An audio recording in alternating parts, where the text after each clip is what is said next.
Mains को लेकर एक आंसर राइटिंग आपके सामने लेके आ रहे हैं। इस आंसर को सबसे पहले, इस क्वेश्चन को पहले समझिए क्या है। भारत के निर्वाचन आयोग की शक्ति, कार्यप्रणाली एवं स्वतंत्र और निष्पक्ष चुनाव में इनकी भूमिका का परीक्षण करना है। यानी इलेक्शन कमीशन के पावर क्या है और वो कैसे स्वतंत्र और निष्पक्ष चुनाव करवाती है, इसको थोड़ा सा एग्जामिन करना है। सवाल क्लियर? अब इसमें आपको इसके पावर को भी दिखाना है और इनकी जो भूमिका है वो भी आपको इसमें दिखाना है। इंट्रोडक्शन सबसे पहले पढ़ते हैं। स्वतंत्र एवं निष्पक्ष तथा शांतिपूर्ण निर्वाचन लोकतंत्र का आधार है एवं इसकी विश्वसनीयता को बनाए रखने के लिए संविधान के भाग 15 में अनुच्छेद 324 के तहत इसे संवैधानिक शक्ति प्रदान की गई है। निर्वाचन की संपूर्ण प्रक्रिया का संचालन, नियंत्रण एवं पर्यवेक्षण निर्वाचन आयोग के द्वारा संपन्न किया जाता है। तो ये एक बहुत ही बढ़िया इंट्रोडक्शन है, बैलेंस कम शब्दों में नपा तुला हुआ। निर्वाचन आयोग छोटा सा एक फ्लो चार्ट बना के ब्रीफ में समझाया गया है। नियुक्ति राष्ट्रपति के द्वारा, स्ट्रक्चर, वेतन भत्ता और कार्यकाल। ज्यादा पेज नहीं लिया गया है तो इसलिए ये बढ़िया है। निष्पक्ष चुनाव करवाने में चुनाव आयोग की शक्ति और कार्यों को 3 श्रेणी में, एक्चुअली इनके जो पावर हैं उनको 3 श्रेणी में डिवाइड करके देखा जा सकता है। प्रशासनिक, सलाहकारी और अर्धन्यायिक, इनके पावर्स को।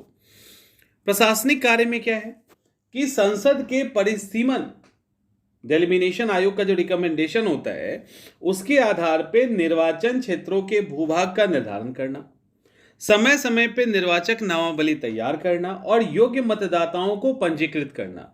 देखो, एक एक शब्द और एक एक लाइन कीमती होता है।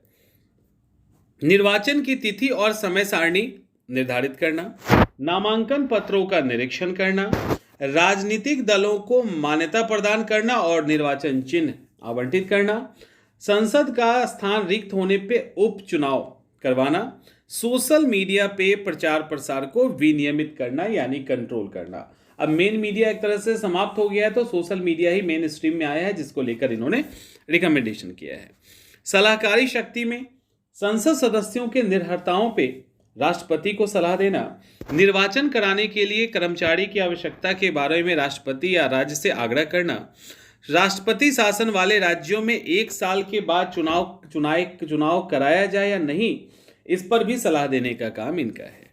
अर्धन्यायिक शक्ति में है कि चुनाव तंत्र का पर्यवेक्षण करना, निर्वाचन से रिलेटेड कोई विवाद यानी डिस्प्यूट आती है तो उसको जांच करना, मतदान केंद्र पर अगर कोई हिंसा लूट हो जाता है तो इस आधार पर निर्वाचन को रद्द करने का भी अधिकार है, और चुनाव चिन्ह प्रदान करने के मामले में जो भी विवाद होता है उसके लिए ये जुडिशरी की तरह काम करता है। तो ये हो गया आपके एक सवाल का जवाब।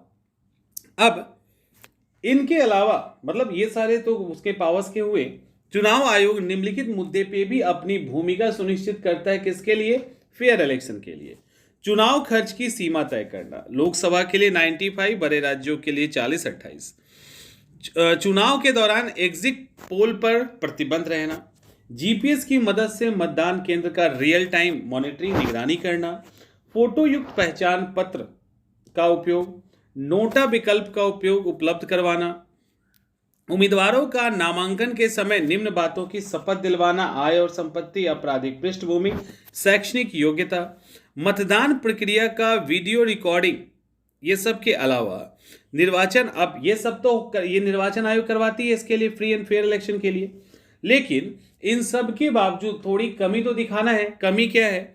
वर्तमान में कुछ समस्याएं भी हैं जो इस तरह की है। राजनीति का बढ़ता अपराधीकरण, बढ़ती फेक न्यूज़ की संख्या, मतदाताओं की उदासीनता, मीडिया ट्रायल और चुनाव के दौरान सरकारी तंत्र का उपयोग, लोक लुभावन राजनीति। तो ये सब कुछ ऐसी समस्याएं हैं जो, अब समस्याएं पूरा तो लिखना नहीं था, लेकिन जो एकदम बर्निंग इशू है उसको डाला गया है।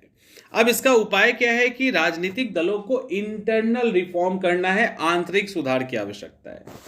इलेक्टोरल बॉन्ड पर नियंत्रण, आचार संहिता का सख्ती से पालन करना, अपराधीकरण को रोकने के लिए कड़ी सजा का प्रावधान। यहाँ पे स्पीड ट्रायल की भी बात की जा सकती थी। अब कंक्लूजन में क्या है, निष्कर्षतः हम कह सकते हैं कि उपरोक्त समाधान के तत्वों पर अमल कर चुनाव को और भी सरल बनाया जा सकता है।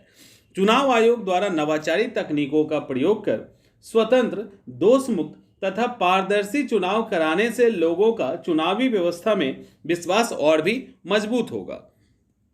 तो ये अभी हुआ क्वेश्चन आंसर किसका, तो भारत में निर्वाचन आयोग की शक्ति, कार्यप्रणाली एवं स्वतंत्र और निष्पक्ष चुनाव कराने में इनकी भूमिका का परीक्षण किया गया। पावर्स भी दिखाए गए, उनके काम भी दिखाए गए, निष्पक्ष चुनाव के लिए क्या क्या करती है ये भी दिखाए गए, और उनके भूमिका को परीक्षण किया गया कि और भी दिक्कतें हैं उसको ठीक किया जा सकता था, कुछ चीजें और भी ऐड की जा सकती है, क्योंकि क्वेश्चन आपको 55 to 60% ही सही लिखना है। ये एक बैलेंस आंसर है, सही लाइन, सही वर्ड लिमिट्स, अच्छे हैंडराइटिंग के साथ लिखा हुआ है।